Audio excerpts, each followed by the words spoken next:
Greetings from Cybertron. This is SoundJack here with a review of the Transformers Titans Return Legends Class Kickback. Yes, one of the original three Decepticon Insecticons, one of the three original Decepticon Insecticons that appeared in the show, is now in toy form. Well, he's been in toy form for a while, but now I'm reviewing him in his toy form, in his nice mechanical grasshopper form, very reminiscent of the Generation 1 toy. So let's take a closer look at this boy. Predominantly, his color scheme is made out of blacks, red, yellows, and purples. Where did I get red from? You can see his head is all black. He's got yellow eyes and yellow antennae going on. He's got large translucent yellow wings going on there. Purple insectoid legs going on there. A clear translucent yellow plastic there, as well as a nice silver bordered Decepticon symbol. We got a bit of purple here, a bit of purple and black for the thorax. That's the right term, right? Thorax. Black on these upper leg, on these sections of legs, as well as a bit of silver and yellow, and purple for the remainder of the legs. And you can see the underside, that those are the robot arms, and besides that, everything else is actually hidden fairly decently. Articulation on this is relatively minimal. The wings do fold down on that hinge, fold up like that. They can wiggle back and forth this way. They can wiggle like that. I don't really know what the proper way for an grasshopper's wings to move is, but I think it can achieve that. The forward insect legs have absolutely no movement unless you want to rip the wings off the side of the grasshopper. But the back legs do have articulation. They are on this joint, so that joint, it does get in the way with the arms that make up the thorax, so that moves like so. This locks in at that joint, but this is able to move in and out a bit. Granted, I don't know proper grasshopper anatomy, so I don't necessarily know how it's supposed to move, so I am admittedly not a great judge on how well this moves, though it doesn't have that much movement range since the head is also fairly stationary unless you start revealing the robot mode head and the front legs are just locked in, so like it's relatively kind of stiff for a bug former. But besides all that, he does have a Titan Master seating. You just flip that compartment up. You get a Titan Master into a sitting position, like so. And then you just, there are two very tiny Titan Master ports, if you can see them, because that's a lot of black right there. And you just plop them in on there. You set them in. And then you got a Titan Master riding a giant grasshopper, if that makes sense to you in any way.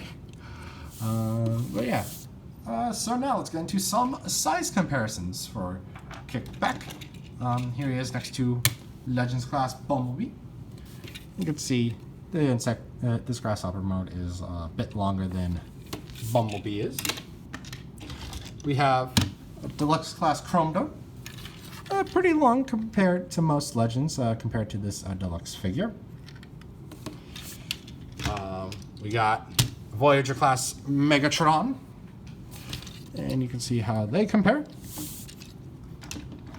Leader Class 6-Shot. And you can see how they compare once I raise the camera a little bit.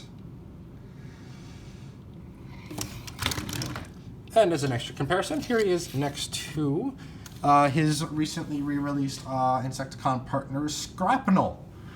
And you can see how they look next to each other, and you can tell the blacks are about the same shade, but the yellows and the purples are definitely different shades of color, so that doesn't make them really fit together on a shelf, which is really unfortunate. Also, you had Titan Master compatibility. Why did we not get a Redeco of you instead of a re-release of a figure that has no interactivity with Prime Masters. I'm done. I'm done with that. But anyway, that's all there's to say on Kickback in his alternate mode. So now let's roll right along to his robot mode. So the first thing we're going to do is we are going to move the legs out of the way. Then we're going to come down here and we're going to split the thorax. There are tabs in this side that fit into slots on this side, and a tab down there that fits into a slot right there, as well as there are these tiny bits of purple that fit into that gap right there to make sure everything holds in place. So we're going to split those. We're going to split that. And I'm going to, actually, we do have to move the insect's legs out of the way. So we will fold these back, like so, just on that hinge, and we'll fold that back. We'll move these out of the way. We'll fold these up, and then these sections will tab in, like so. We'll fold them down and rotate it so that the fists are facing forward. We'll fold that up, rotate that down, rotate the fists around. We can come back here and orient the grasshopper wings like so, as that is how Kickback is typically portrayed. Then you come back here, you'll fold these in and fold these down, and you're going to have to do both at the same time, so as all the clearance happens, so that the main robot mode foot comes through. So fold that down, fold that through, finish folding that down, and there you have his legs. The last thing you need to do, fold back the insect head, fold up his robot head, and rotate his robot head. And there you have Kickback in his robot mode, and he looks pretty good. He looks pretty nice. He's got a fair bit of height to him because he's got the giant insect wings on his back. He looks fairly good. His arms are fairly long and dangly. They're coming down to about his knees, and his legs and his upper thighs are pretty short, and his torso is long. But I've seen worse robot mode proportions, though the arms again are still fairly scrawny and skinny. Head also feels kind of small for some reason, but it's also a tiny figure, so I don't know. But taking a closer look at the head sculpt, it's a predominantly black head, black visor, silver face, a little bit of silver on that helmet, and the predominant yellow antennae. Now you got that clear translucent yellow chest with that same Decepticon symbol I mentioned before. Arms are very much purple. The fists are like that. The fists are just there. They are 5mm compatible, though he doesn't come with any weapons.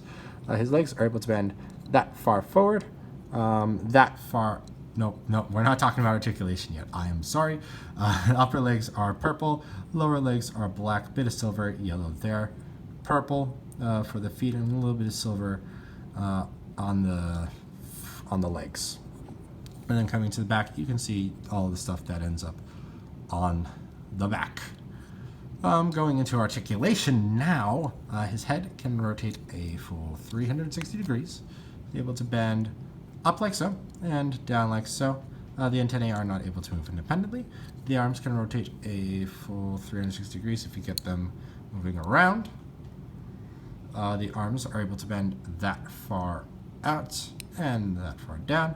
There is a ball joint at the elbow, which can allow 360 degree rotation and much greater than 90 degrees of bend at the elbow.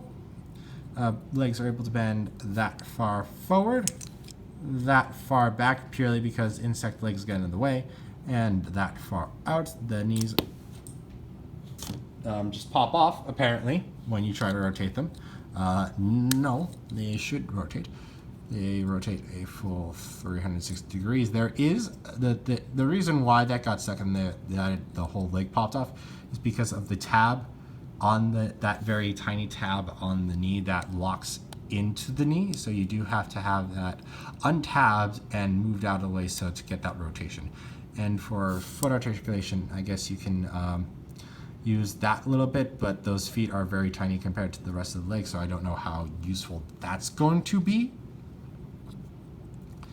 But yeah, that's all there's to say on Kickback. And well, also, you can position these wings however you want because there's a lot of joints and hinges to bend them at.